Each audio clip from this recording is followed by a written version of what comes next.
dengan mengkonsumsi nasi yang dicampur lauk seadanya.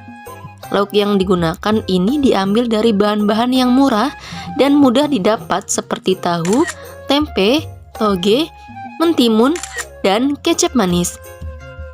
Meskipun dibuat dari bahan-bahan yang sederhana, namun nasi lengko ini rasanya cukup enak dan juga memiliki kandungan gizi yang bagus.